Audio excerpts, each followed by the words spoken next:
ഇന്ന് നമുക്ക് ചെന്നായയുടെ കഥ കേട്ടാലോ? ചെന്നായയുടെ വാദ്യസംഗീതം. പണ്ടൊരിക്കൽ ഒരു ചെന്നായയുടെ മുന്നിൽ ഒരാട് ചെന്നുപെട്ടു. ഓടി രക്ഷപ്പെടാൻ സാധ്യമല്ലെന്ന് ആടിന് ബോധ്യമുണ്ടായിരുന്നു. അതുകൊണ്ട് ഒരു ഉപായം പ്രയോഗിച്ചു നോക്കാമെന്ന് ആട് വിചാരിച്ചു. ആട് പറഞ്ഞു, ചെന്നായ സുഹൃത്തേ, ഞാൻ നിങ്ങൾക്ക് കീഴടങ്ങിയിരിക്കുന്നു. താങ്കൾ എന്നെ കടിച്ചു കീറി വിശപ്പടക്കാൻ ഇനി അധികം വൈകില്ല എന്ന് എനിക്കറിയാം. എനിക്കതിൽ പരാതിയുമില്ല. ഞങ്ങളെപ്പോലെയുള്ളവർ താങ്കളുടെ ഭക്ഷണമാകുക എന്നത് അലംഘനീയമായ പ്രകൃതി നിയമമാണ് താനും. പക്ഷേ എനിക്കൊരാഗ്രഹമുണ്ട്. ആഹ്ലാദത്തോടുകൂടി എനിക്ക് മരിക്കണം. അതിനാൽ താങ്കൾ എനിക്ക് വേണ്ടി അല്പനേരം പുല്ലാങ്കുഴൽ വായിക്കണം. അതിനൊത്ത് ഞാൻ നൃത്തം ചെയ്യാം. അതിൻ്റെ ലഹരിയിൽ ഞാൻ മുഴുകുമ്പോൾ എന്നെ താങ്കൾ ഭക്ഷിച്ചുകൊള്ളൂ.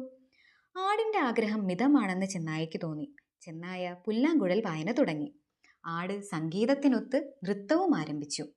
മരക്കൊമ്പുകളിലിരുന്ന പറവകൾ ഇതൊക്കെ കണ്ട് ഹർഷാരവം മുഴക്കി. പക്ഷേ ചെന്നായ വിചാരിക്കാത്ത ഒരു കാര്യം നടന്നു. കാട്ടിലെ അസാധാരണമായ ശബ്ദം കേട്ട് ഏതാനും നായാട്ടു നായ്ക്കൾ അവിടേക്ക് കുരച്ചു വന്നു. ചെന്നായയ്ക്കു പറ്റിയ അമളി പറയാനുണ്ടോ? ചെന്നായ പുല്ലാങ്കുഴലും ഉപേക്ഷിച്ച് ജീവനും കൊണ്ടോടി.